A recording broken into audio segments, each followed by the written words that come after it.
Oublier son passé, c'est se condamner à le revivre. Le 24 juillet commémorait ainsi le 79e anniversaire du torpillage du paquebot Meknès devant la stèle des oubliés du Meknès de Berneval-le-Grand et Saint-Martin-en-Campagne.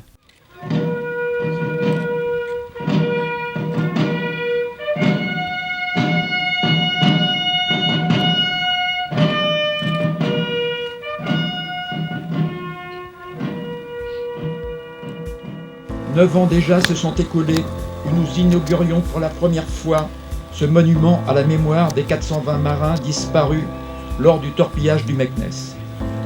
Chaque 24 juillet, nous nous retrouvons toujours avec fidélité pour commémorer cette page tragique de notre histoire.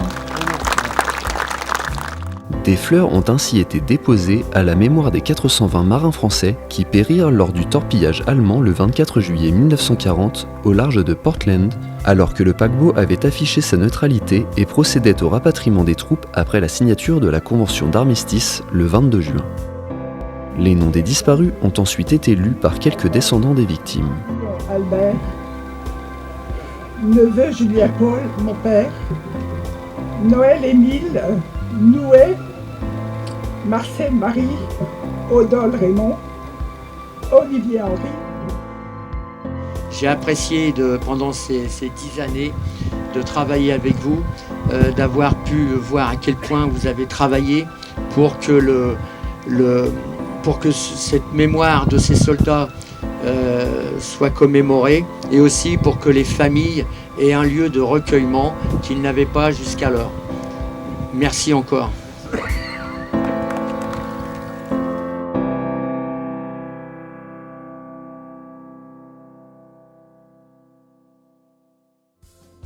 Nous nous retrouvons ensuite le 17 août 2019 pour la reconstitution d'un camp militaire afin de commémorer la tentative de débarquement sur les côtes dieppe-oises en 1942.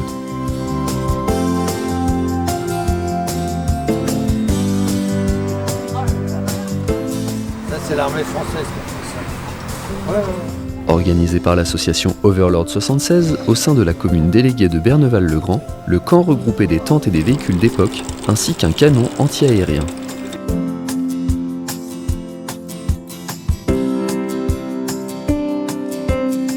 Véritable réunion de passionnés, l'événement accueillait le public pour lui fournir plus qu'une reconstitution, mais une véritable plongée dans l'histoire.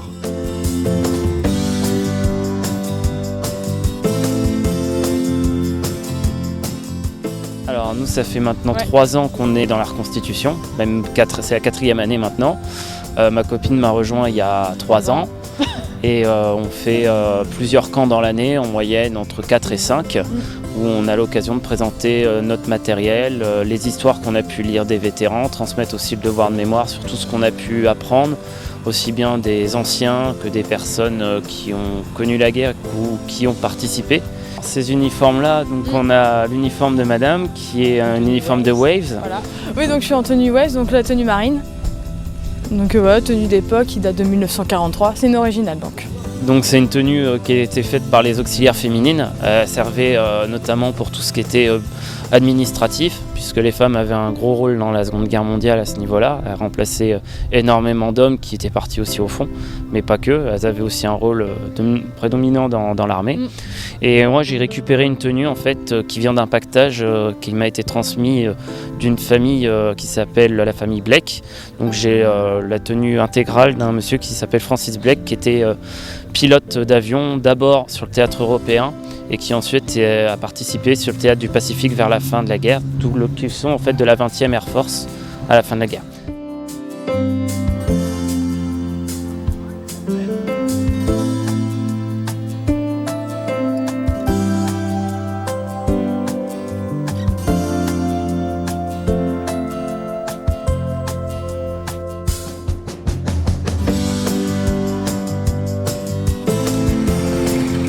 S'en est suivi un convoi des véhicules militaires au sein de Petit Caux.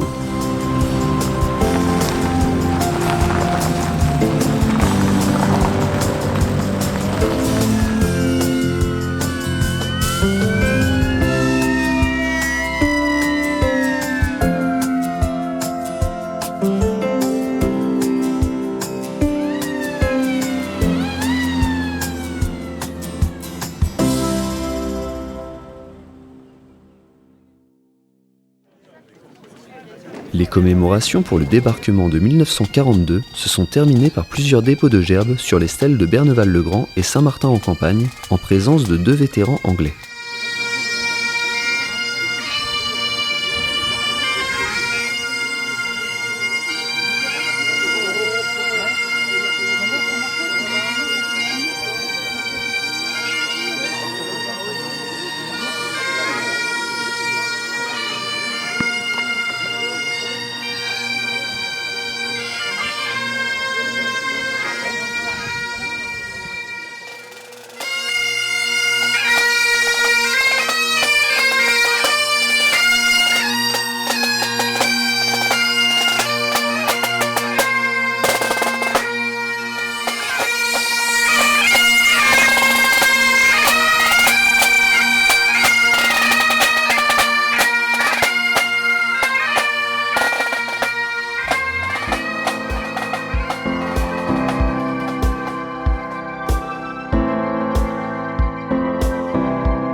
Le devoir de mémoire est donc indispensable afin d'entretenir le souvenir de ces hommes et ces femmes tombés pour la France.